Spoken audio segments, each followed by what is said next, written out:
welcome to the Theology Pugcast. I'm C.R. Wiley, and I'm glad to be with Tom and Glenn, and I'll let them introduce themselves in a moment, but I'm a pastor. I serve a church in the Pacific Northwest of the United States. I should say that since we're not in the U.S., and I've written a number of things, and I'm a senior editor for Touchstone Magazine.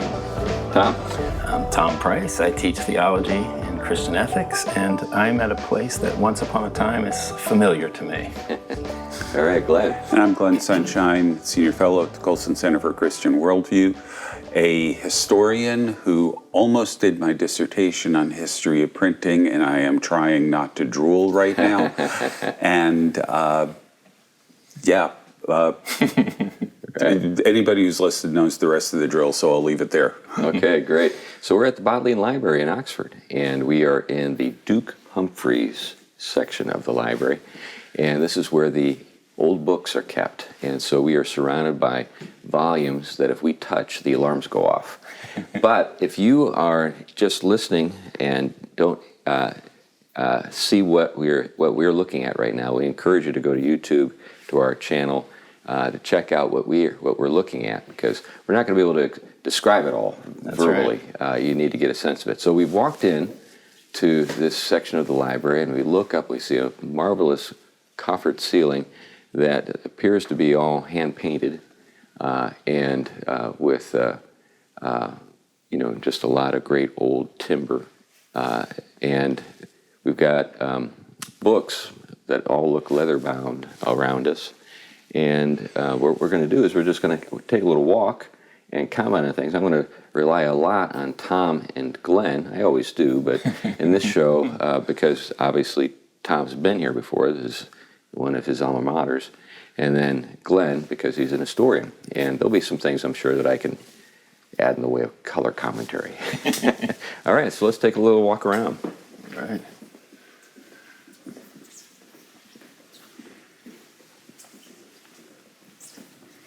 Now, one of the things you'll notice is in this collection here, you don't typically see things like Your Best Life Now, at least defined as Your Best Life Now. Yeah. Well, you've got great authors from antiquity. There's Homer. We were looking at Aristotle a moment ago. Anything that leaps out at any of you guys, just go ahead and point it out. Maybe tell folks who are watching and listening what you think is important about the book that you're looking at. But it's kind of a little bit overwhelming. It really helps if you can read Latin, because most of the titles are in Latin. Yeah. And that was the language of scholarship for a long time in the West. So yeah. The section here has got the older books. Further down, they've got more modern ones. But over a little further down, I saw a book that I actually used and used to hand out excerpts in English to my students pretty regularly. A book called the Dictionnaire historique et critique by Pierre Bayle, which from my perspective is a really important book for a whole lot of reasons. And I've worked with copies in French and in English, but I've never seen a first edition. Yeah, that's great. Well, they would have been acquired pretty readily by people who have been here serving this library in the past. It was a really important book in the early Enlightenment, so I Can you give us a quick summary? Pierre Bayle was a Huguenot who had emigrated to the Netherlands, and he was the editor of a thing called the News of the Republic of Letters, which was it was a broad-based intellectual magazine that all of the progressive early Enlightenment thinkers of Europe subscribed to. There are a number of important theological debates that occurred in it, but it did everything from mathematical treatises to philosophy to poetry. We don't have anything like it today because we're too specialized. Right. But it covered pretty much everything. And Bayle wrote this historical and critical dictionary. He was a Huguenot, but he was a Pyrrhonist as well, an epistemological skeptic. Okay. It's interesting. When you read the dictionary, you can read the articles and they seem relatively straightforward. When you read the footnotes, you start getting all of the Pyrrhonical stuff sort of snuck in that way. And he did it that way to avoid the censors. Okay. So it's something you did in those days. Yeah. All right. He's actually the first person to use footnotes that way, to put content into footnotes. Oh, really? Okay. Yeah. So not just citing but actually giving you more information. Right. The big thing about this is you can't take the books out. That's right. So you might want to film the chained book, because we've got one example of when it was chained. Okay. Precious items. yeah. So they were all changed. So you might want to film this. This is fantastic. They were changed like that. So that's an example. So right. you can see the way they used to be was like that. But obviously the chain was sort of ruining the books, as it were. Yeah. But the king who was here during, so Oxford was his base during the Civil War. So we were parliamentarians during the Civil War.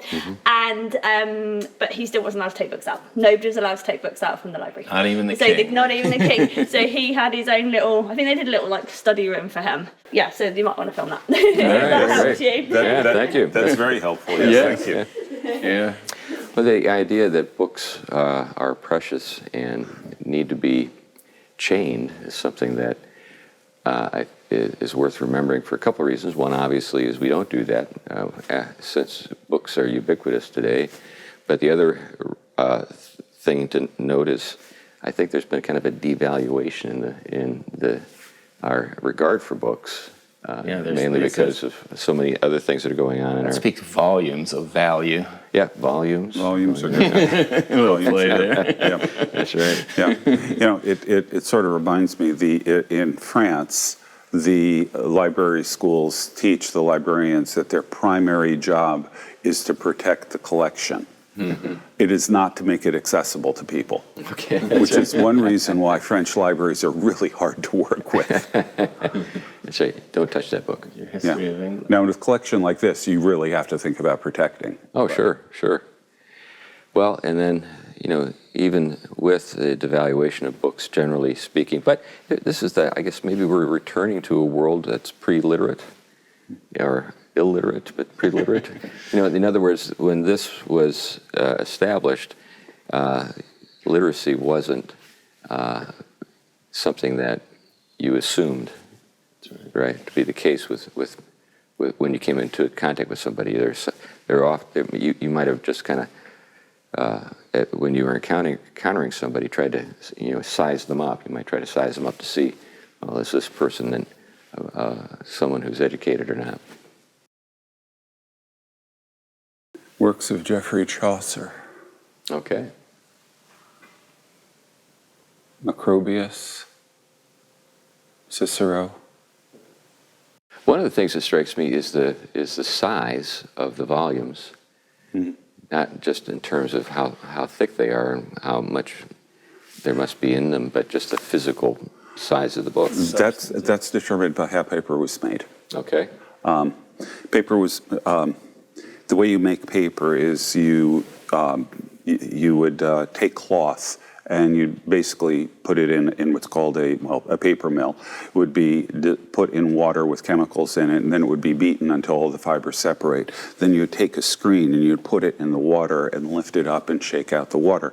And that gave you the size of your page, because there's only a certain amount that you'd be able to pull out. And then that would be folded in different amounts, and that would give you your various sizes, your folio, your octavo, your quarto, whatever, depending on how often it was folded.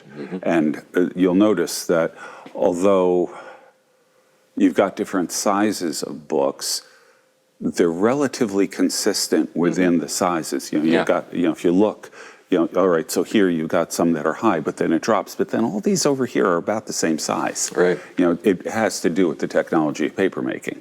I imagine, too, typesetting probably dictated.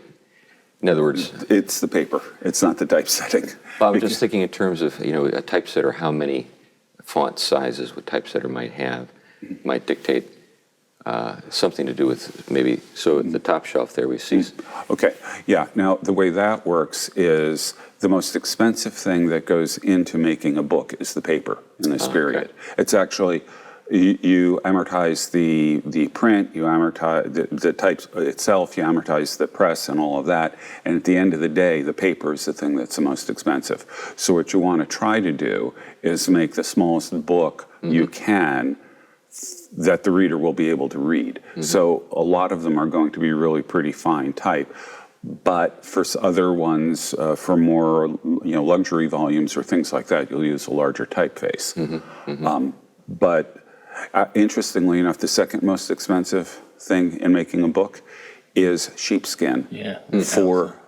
For the ink blots, the things that they use to actually put the ink on the type. Right. Because they wear out, because you're pounding it on metal all day. Right. So paper's first, the ink blotters are the second. Yeah. Now, the art of binding is making a comeback. I don't know if you've seen that there's a revival in leather-bound books, contemporary. But these are obviously all that art before it was lost.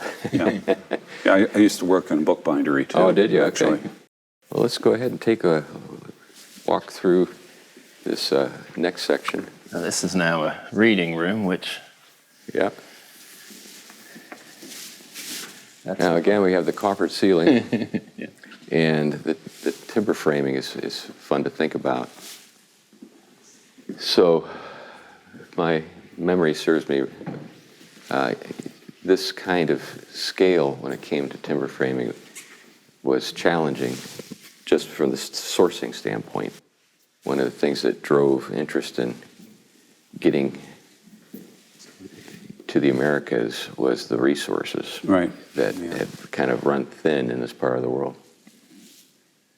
Yeah, so the arches are fitted together, but the lintel for the equivalent of the lintel is a solid piece. Yeah, and then we have a lot of, it looks like just hand painted.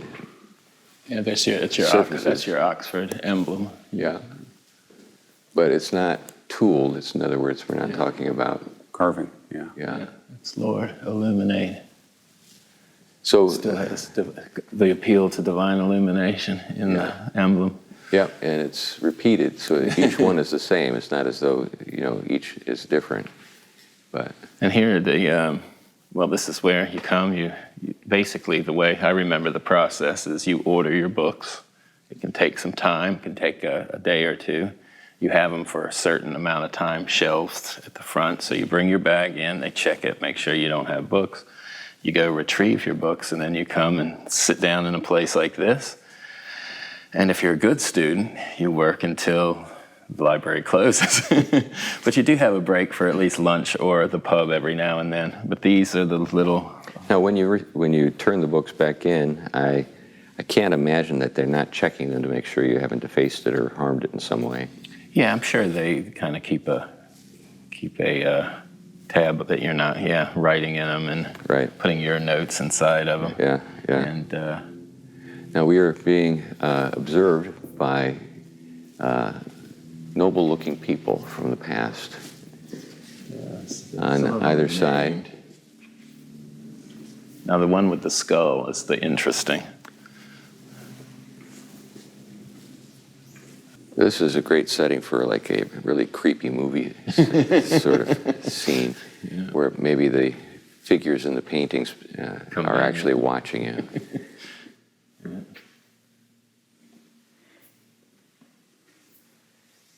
But the woodwork, kind of the thing that intrigues me is woodwork and the tooling that would have, been required to work it and to. So I'm assuming this is long before powered mills. So this would have been hand carved. Well, and we're talking, the starting of the great Bodleian goes back to the University Church, which is back here, which originally, now where their vestry sits, is where the first collection of books sat. And as that sort of built up, Humfrey's was one of the ones who basically started this rolling. So let's step in here and take a look at these spaces where students or scholars are working. You got on one of these, you might want to take a look at this. Obviously a place to put your writing implements, right? And I'm assuming an equal, right? Yep. Yeah. So these are dated. Yeah. Like it's some of the different floors in this building. They're also updated. Yeah. That's right. That's right. Yeah, we do have. You are going to have light in here, yeah. But you do have some evidence of some recent additions. That's actually one of the things I was, when you come to a place as old as this, So the closest thing we have in these, in the United States is obviously New England. But one of the things you see is this kind of accretions of different, technologies that get layered on the older forms. Yeah. And the trick is to try to hide it. Yeah, not do. Right.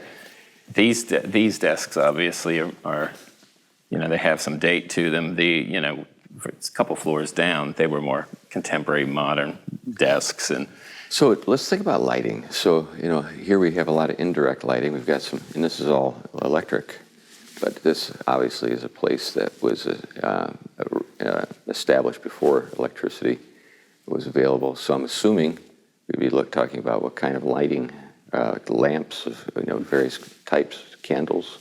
Well, and you'll notice you'd have the there are windows. windows on both sides, Yeah. and the desks are arranged between the windows, so they're going to Yeah. try to Yeah. maximize the amount of light you've got coming in that way, but they would probably also be working with candles. Yeah. Maybe oil lamps a little later, but I Right. think candles primarily. And we have radiators underneath the windows, which is where you put a radiator. But Yeah. which is one of the things that's different about the place we're staying in. We've got radiators, but they're not beneath windows. But just again, it's fascinating to me. Might mean nothing to other people, but just to see how a building that was, when was this built? Do we have a date? My guess, given what I'm seeing here, is we're looking at a late medieval building. So since then, we've had how many kind of how many advances in just lighting? You just mentioned candles to oil. Now we have electrical. So if you look at the portraits, some of these Yeah. are clearly medieval. I mean, you're getting Catholic cardinals and things like that in here. Yeah. The got decorations 1480. that you see here are not Enlightenment. They're not Reformation. Right. They're, so this is, so I would put this 15th century maybe. Okay. look who we have waiting for Yeah, us. King Henry VIII. Yep. Hank. That was one of the Henrys with Duke Humfrey, so I think it was the fifth? It was 1480s. Yeah, Duke Humphreys, you said earlier, 1440, I Yeah. think. Yeah. So, yeah. Here we have 1558, so we're talking about 16th century for St. Founded Thomas Trinity Pope. College. Yeah. Now, that's probably a good time to slip into a little C.S. Lewis love for old books. Right, right. We were just reading that introduction to On the Incarnation. Yeah, if you can actually get a shot of the portrait of Henry VIII there, you will notice he is not as rotund as he will become later. So this is more svelte. King this Henry is VIII. he had a jousting accident Okay. in which he his leg was severely injured. He had an abscess that never healed. Oh, okay. And so he it's, gave him much exercise after that. possible he had a bone fragment, things like that. And the effect of this is he had always been a really athletic guy, Yeah. but he couldn't really do much after that, and that's when he started ballooning up. Right. Now, thinking about him, of course, we recall that, the separation with, Church of Rome and what becomes the Anglican Church and the confiscation of church property and all that. I think sometimes people assume that because of those things, he's kind of a proto-Protestant, but No. he's not. No. He didn't think much of Luther. He Yeah. didn't like him at all. Yeah, and in fact, even after he breaks, he's going to be executing Lutherans. Yeah. Henry was a Catholic for all practical purposes, minus the Pope. Yeah, That's really yeah. what it came down to. Yeah, there's a lot of Catholics I know that kind of think the same way today. Now we're obviously in some contemporary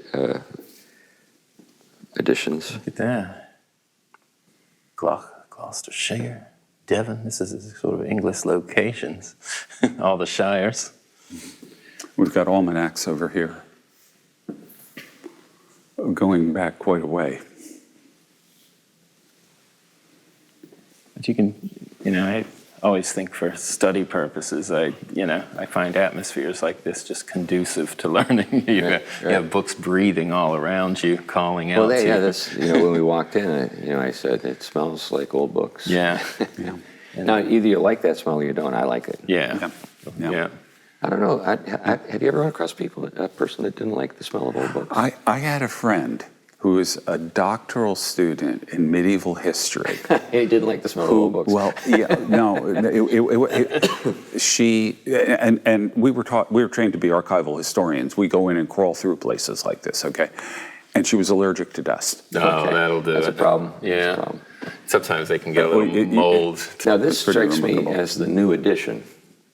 And so, when you take a look at the finials and, the balustrade there, that all has the look of being turned on lathes. So if this is original, this is coming, at a later time. And this whole area feels just newer. Yeah, it does feel different. But here we have, again, here we go, technology kind of layering. Yeah. Usually what you'll do is you'll look up and order your books this way and do any of your kind of in Bodleian research is what usually, these aren't typically for people to come write their dissertations on. So they'll do the actual ordering of the books and stuff. Then once you get them, you kind of find yourself a lamp and you plow down. That becomes your... Yeah. And usually, as creatures of habit, you're pretty much on a pattern. You're usually sitting in the same place every day for your time, and you may switch it up a little to experience the other libraries. So did you spend time in this particular library? Not this particular room, but this library, a different floor. And it's not it doesn't have the character this does. It's much more contemporary. Yeah, and 20th century. the table's more, like this. Yeah. The transition from the older to the newer, and again, I'm making an assumption here, but I think I'm pretty safe in assuming that is pretty seamless. But even this woodwork here just has a different feel. It doesn't look like it's all hand-tooled. I like the window. Yeah. I mean, those are obviously, the stained glass was put into a new window here, but... Yeah. And is that St. Mary's? Yep. I believe so, yes. Let me see where we are located. What's fun about this... You can see the little Norman. Yeah. What's fun about this is the facial expressions. There's a real sense that you're looking at a real person that they were trying to portray, rather than just sort of a generic, everyman. Oh, my guess is that's Henry II, right there, after Becket. So, do we have any sense of how old these things might be? Are these actually things that are be an fairly actual contemporary? portrait of Yeah. I don't know whether they were doing, this is actually painted glass. Right. I don't know if they were doing that back in the 12th century when Henry was around. That might be a later portrayal of it. Yeah, I'm just wondering about the likeness, in terms of these. In other words, these are not generic. My gut says it's later. Yeah. You typically don't get that degree of realism that early. Yeah.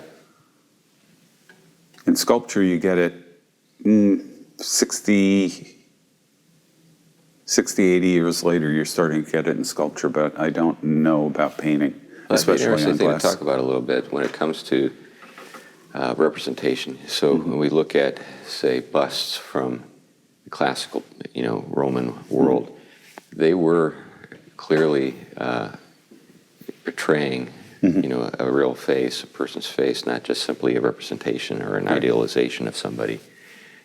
When you get into the medieval world, it's as those symbols become more Early significant. medieval.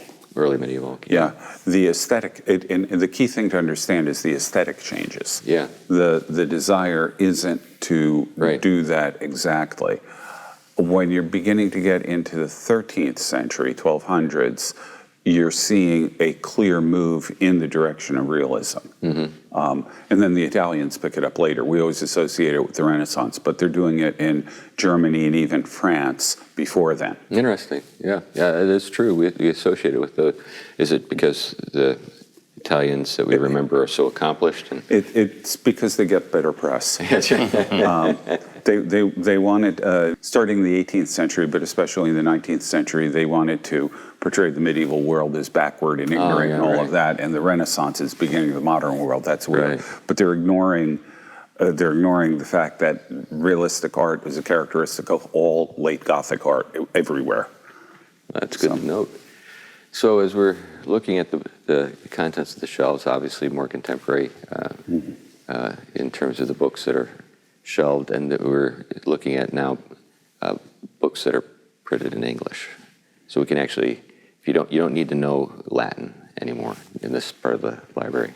As a research library, if I remember, and being Oxford, they have almost a right to any published work, at least I know, in anything in Britain. So you're going to have a copy of whatever is available. They have so many collections, manuscripts, books, that they have to dig miles underground. Underneath the Radcliffe camera is where they build miles. So it isn't a bunch of bookshelves in the actual libraries that they're drawing upon. They're going down. I imagine they have to take a little vehicle to go through that. Yes, Maybe think Gringotts. Right. So what we're seeing is just a very small portion of the holdings that have accumulated over the centuries. And my guess is that with they probably are doing the storage correctly, which means 50% 50% humidity, careful control of temperature, careful control of lighting, all of these kinds of things, because otherwise things deteriorate. Yeah. And, I worked at the Newberry Library in Chicago, and they were explaining all of the things that they have to do to protect it. Yeah. The thing that drives me absolutely nuts is you go to the Vatican Library, and they have none of this. Oh, wow. They've got open windows with the Italian humidity and all that. At least they did when I was in grad school. Yeah. They just, they didn't have the technology in place to protect the collection. My guess is someplace like this is going to do that. Yeah. Well, that's a shame about the Vatican, but, anybody who's been alive a little while and maybe bought some books, a few decades back and goes to retrieve those books, and maybe they were on a bookshelf near a window, notices that the book's life is, that its days are numbered. Well, particularly with this kind of paper. And that has to do with wood pulp paper. Yeah. As opposed to rag paper. Right. Thin glued lining. Today it's you have to invest in a decent copy. Well, getting back to binding, hand sewn, folios and all of that. What are I remember I studied that, the terminology a while back, but I can't remember some of the terms. Yeah. So like when you have the paper, you've got, say, a section. It's a section, it's called a signature. Signature, that's right. And then you bind them together with thread or a kind of twine. Right. And then they're bound in leather, and that's one of the reasons why you have the ridges. That is the reason why you have the ridges. That's where the That's basically cord. Right, right, holding it all together. And there's a sort of backing piece, and then you've got your fly leaf, which is a page that's more or less folded in half. And the fly leaf goes between the first actual page of the book, and then you've got the backing piece that goes around it, and it gets glued to those, and then glued to the cover, and then that is bound as well. It's a kind of complicated process. Yeah. Although the interesting thing is those little pieces that go along the spine. Yeah. In the Middle Ages, those were frequently made from old manuscripts that they didn't want anymore. And so when they've rebound libraries, when they've gone in and just decided we need to texts that have been lost. They actually have. That's fun. That's great. There's one that I particularly like. It's a story called Rotlieb, and it reads like a parody of an Arthurian romance. The problem is, from the paleography, from the handwriting, we know it was written 100 years before the first Arthurian romance. Oh, fun. It's a great story. It's about a young knight who loses his lord, and he's going out. And a romance is the story of the adventures of a knight in some sort of mysterious world. Well, he gets taken on by an older, wiser man who gives him 3 pieces of advice to guide him through life. And I forgot the order, but one of them is, if you're riding on the road and it's muddy, don't go through the field to avoid the mud, because then the peasants will attack you.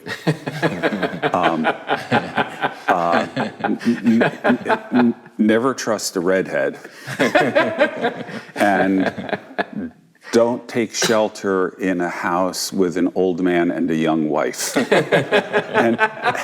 And of course, these are the 3 things that really drive the story. I mean, like I said, like I said, it comes across as a parody.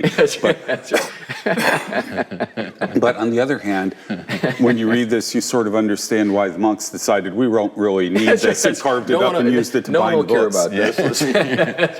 Yeah. It's one of the things we find more fascinating. That's fun.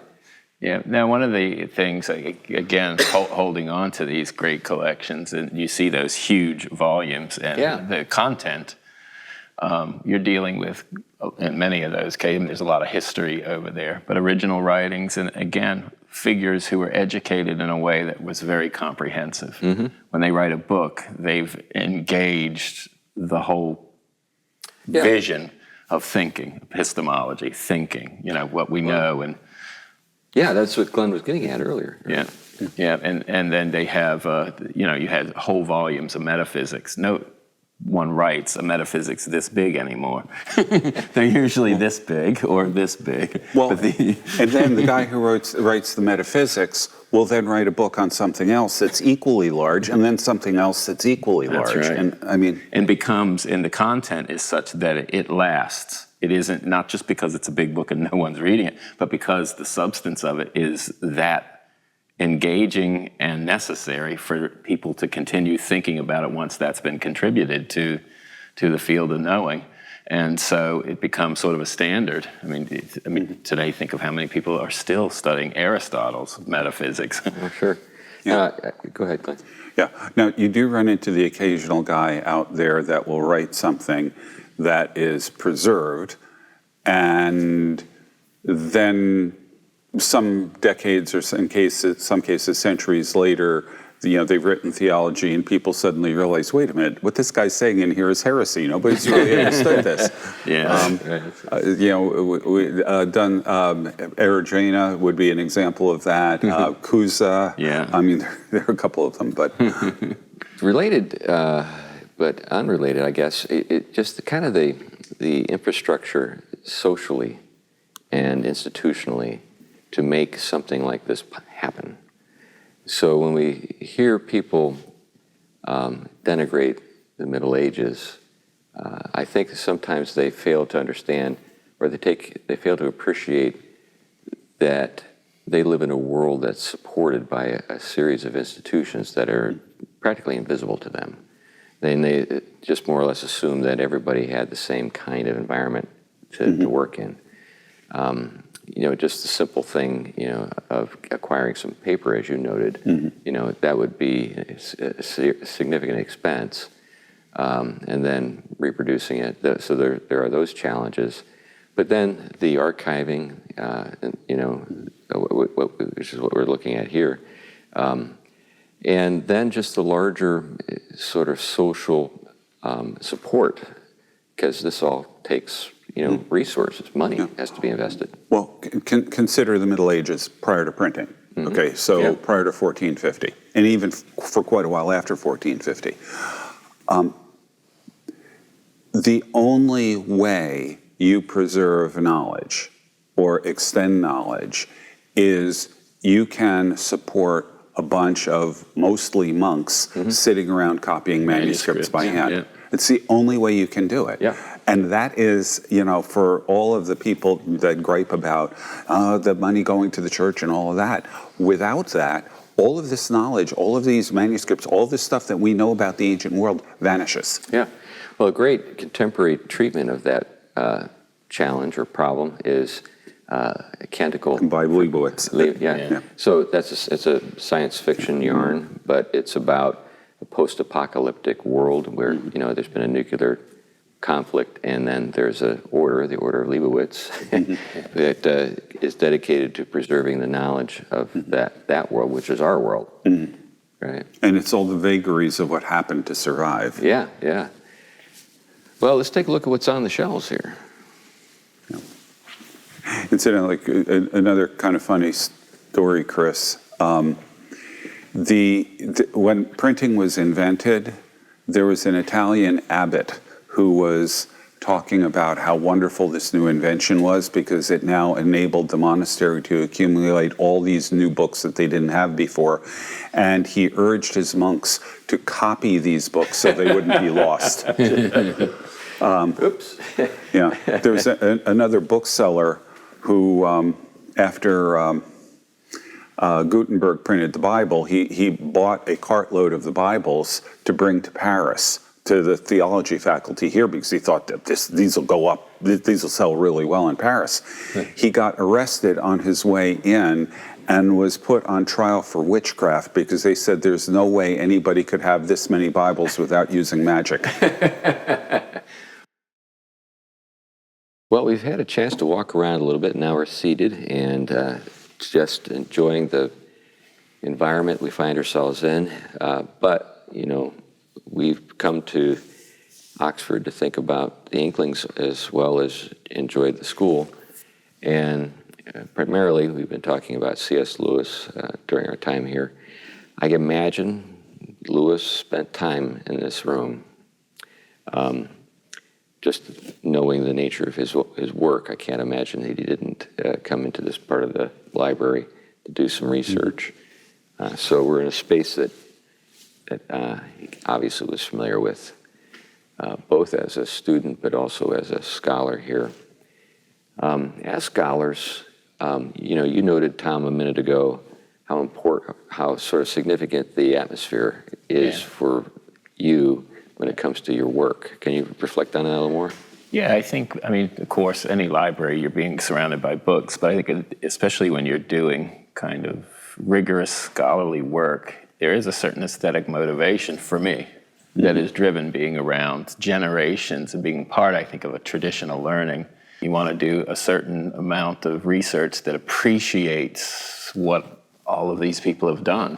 It's not something, and I think there is kind of a sacred element in that. I don't want to overdo it, just because. No, I think you're right. I mean, there does, the mood is very similar to what you find in a beautiful church. That's right, and I think the practices, similar to our own faith practices, reading scripture and contemplating them and thinking over and over again about their significance. There's the same that you do when you apply to learning anything well. Thinking hard about it and having an atmosphere where everyone is doing the best work they can do. They're all trying to excel and contribute to learning is just highly motivational. And I guess coupled with something, Lewis talked about in an article we talked about before, is that there is also something you get from that engagement, especially with ideas of the past. There's content there that is unfamiliar, and that unfamiliarity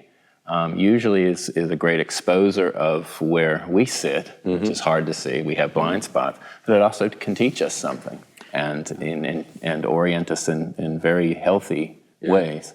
Well, that's the point of that introduction to On the Incarnation. So Athanasius, that's right. And that great work that defends what we take for granted, the divinity of Christ and his not being a creature but the Creator.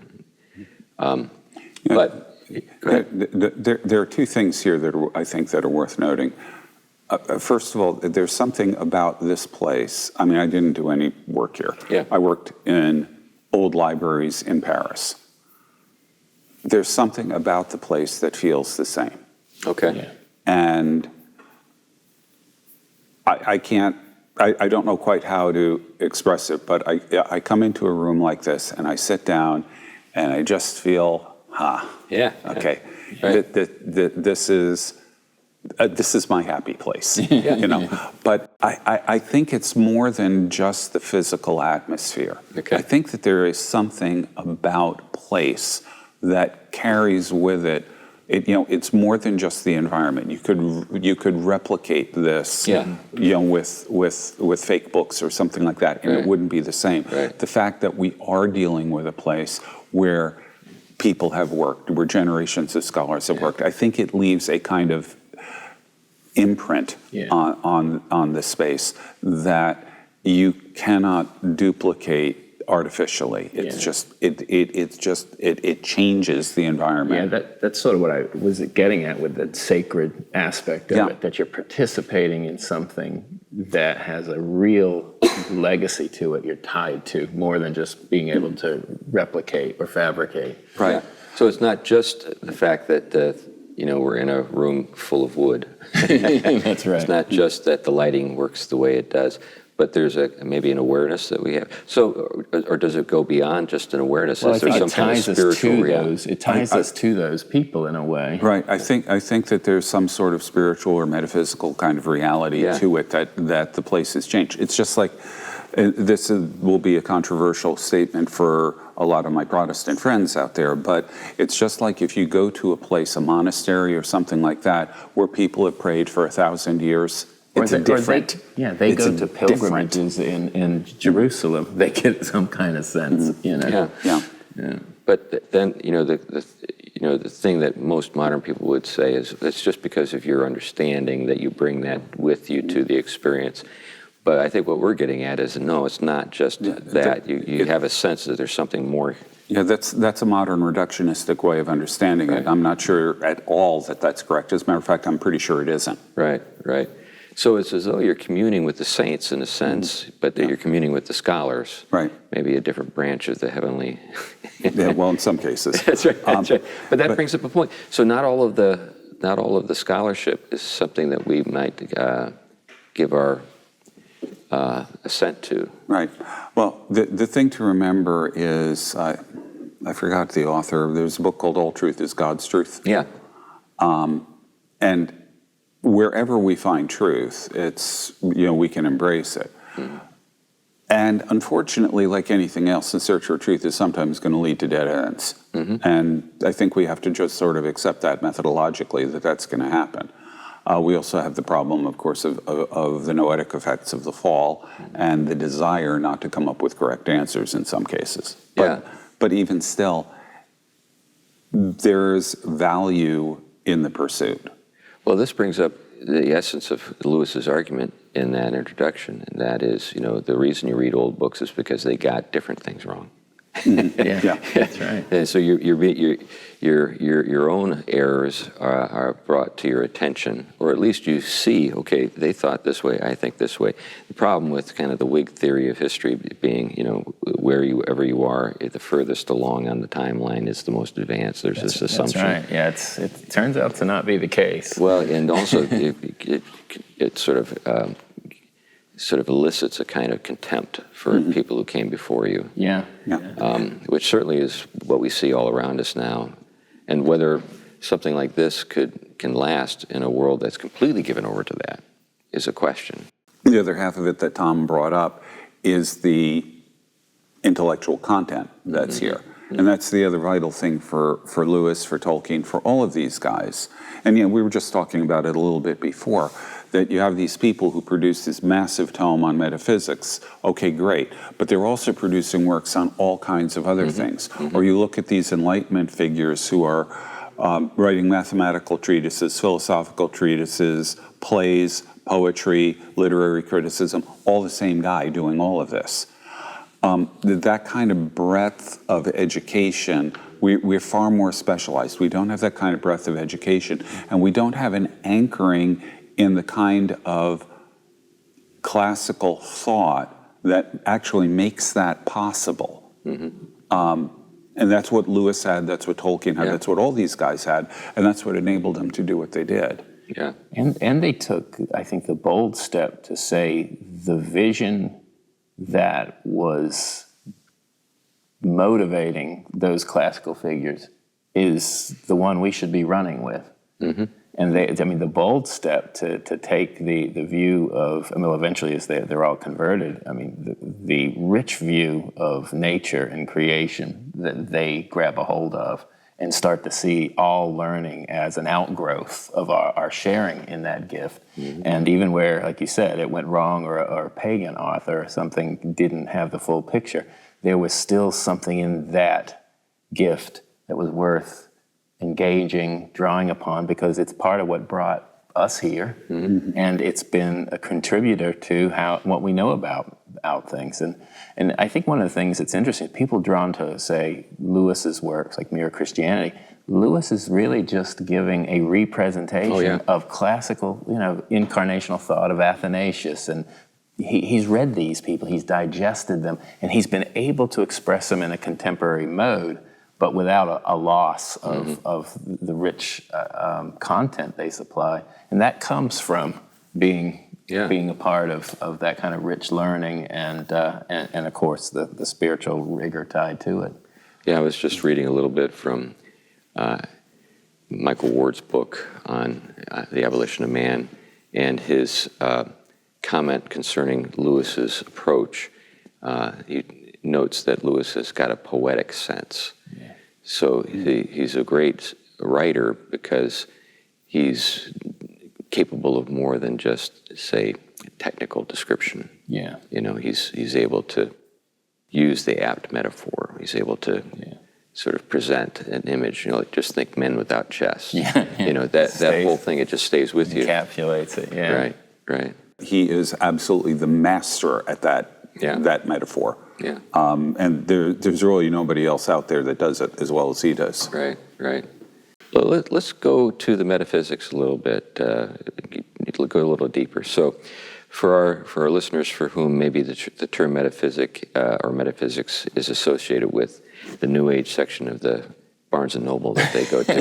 That's right. Right, crystals and stuff like that. So let's define metaphysics. There have been people who've listened to us for a long time. Many people who listen to us already know what it means, but there are maybe people who are listening to us for the first time, and they could use a definition of metaphysics. Well, in terms of classical education, a lot of people think of it, again, as a topic that kind of is a little bit strange or weird, and they don't know how to get their hands around, esoteric sometimes. Yeah. For Aristotle, who I think was one of the first to put it down in a kind of form that is something we can learn from, he basically was just saying, this is what you talk about after you've discussed physics. Literally means after the physics, yeah. But it does also have in that after a certain reference to something that is more than physics, right? It's those things that you're not going to be able to cover there. And here we're really talking about the fullest sense of reality. Mm-hmm. Mm-hmm. And so even for the classic pagan thinkers, the best of them, my argument, Plato, Aristotle, is there is something more than just something we could call pure matter. Mm-hmm. They wouldn't even really have had a concept like that. But they understood that being is that which is beyond the merely material or matter and energy, but actually is something everything that is material and has energy participates in. Yeah. It's a higher order. And as Christianity gets a hold of that and understands God as being itself in the fullest plenitude of bliss and perfection, and that everything that is created has a stamp of that, and yet is ordered to it, and it has a certain ordering, that the way you start to see the ordering of just the aesthetic in things, both the kind of light and the detail to window and their orientation, those aren't arbitrary. The reason these things last is because they're speaking of something of that Christian way of seeing reality and its hierarchies of value. And so learning and education is right at the height of that, and connected to it is, think about it, this isn't just a kind of mechanical drawing class atmosphere, but look around it. It has an aesthetic that somehow, this is what you both were talking about, draws you into that fuller sense than just, okay, I'm reading a book and I'm mechanically going through this learning and I'm just trying to reiterate facts. There is something else going on. And this holistic vision is sort of what metaphysics is after. Yeah. I think too, many people, when they are introduced to the subject of metaphysics, they have the same, they make the same mistake that early modern thinkers made when it came to matter. So early modern thinkers thought the smaller you go, the simpler things get.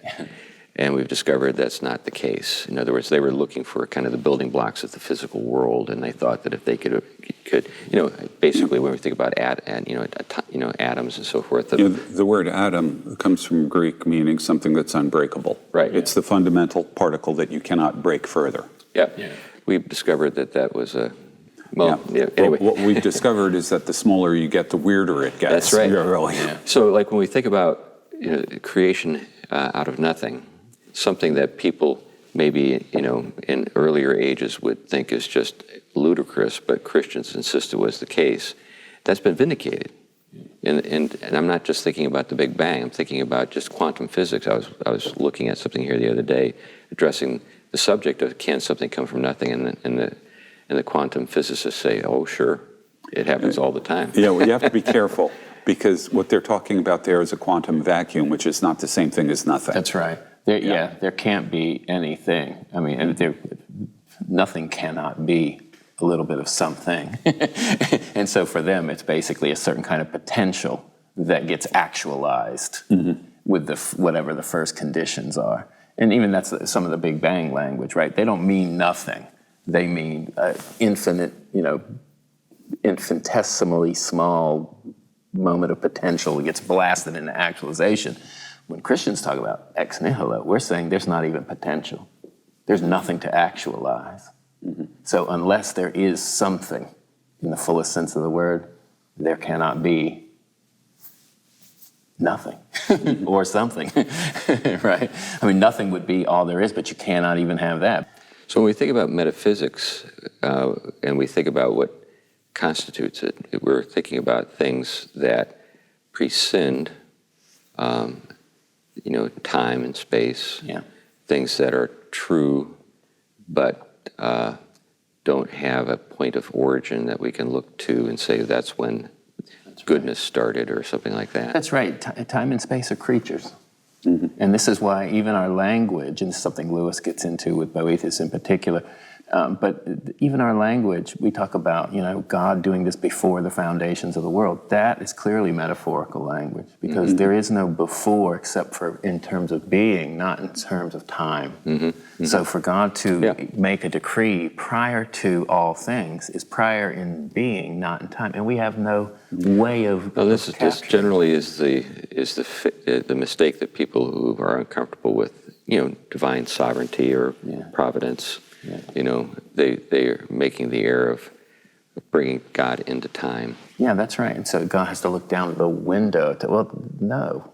That's right. Yeah, it doesn't work that way. This is what we're getting into here is what the via negativa is about. Via negativa says, okay, you got the via positiva, the positive way. What can we affirm about God?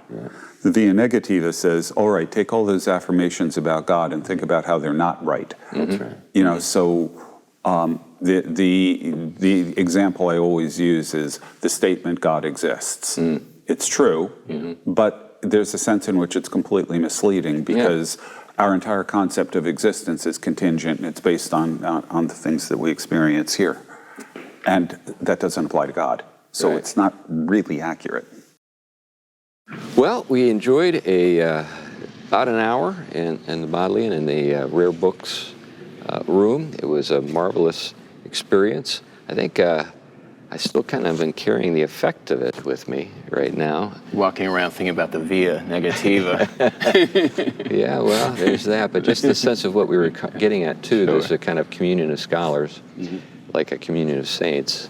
And I think an institution like this, with its history, but also the regal character of its architecture and the thoughtfulness in terms of how things are preserved, and obviously the acknowledgement of the value of these things. I mean, the fact that we were only in there, or permitted to be in there an hour. And there's the demand, but there's also a sense in which, okay, this is space that's set apart for some very valuable things, and you shouldn't take it for granted. Absolutely. Right? Yeah, and the Duke Humphreys room isn't the rare book room. Okay. It is one of That's right. I'm sure, a vast number of rare book rooms. And when here. we were coming down the steps, one of those rooms there is a manuscript room, and it has a lot of the ancient Irish manuscripts in it as well. So yeah, they're very protected. You have limited amount of time with that. And well, they should be, because That's those, right. They're sacred. Yeah, they are. Yep. Yeah. Anyway, well, we appreciate your time and attention here today with the Theology Pugcast. We continue our adventure in Oxford, and we'll be back again. If you enjoyed what you heard and saw today in the show, and you'd like to support us on Patreon, there's a link in the show notes. Anyway, thanks a lot, and bye-bye. We're going to go to Blackwell's now and enjoy books. Books that we can touch and buy. More books. That we can buy in our library. That's right. Bye-bye.